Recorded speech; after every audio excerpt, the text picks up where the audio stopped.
Welcome to Friday Flip on the Becoming You Again podcast.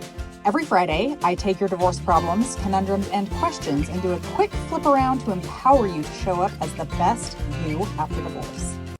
Kate is asking for some help today when it comes to comparison. She says, I ran into my ex and his new girlfriend the other night. I kept a smile on my face until after they left, and then I went downhill fast.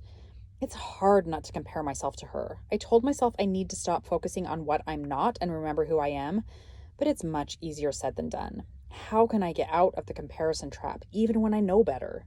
All right, Kate, thank you so much for asking this question. It can feel hard to get out of the comparison trap when you're stuck in it. But here's why it's so important to do so. Because what you need most when you're stuck in the comparison trap is softness with yourself, kindness with yourself, warmth and love. None of those will come from comparing yourself to her. I know on the surface you know this, but comparison will only hurt you. It will only tear you down. It will only make you feel mentally, physically, and emotionally spent and like you are not good enough. So when your brain wants to tell you all the reasons you're not good enough or all the reasons you're not as good as her, I just want you to gently remind yourself that what you need right now is softness, kindness, warmth, and love.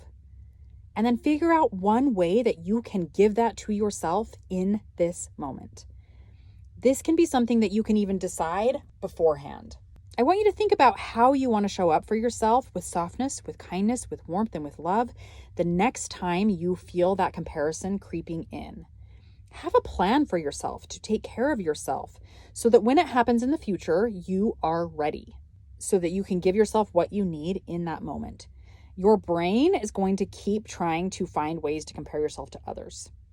It's going to feel a little uncomfortable, and it's going to feel a little hard to not step into that trap of comparison, even when you know better, because it's a habit that you've created over time. We all do. This is something that we learn through society, is to compare ourselves to other people, right?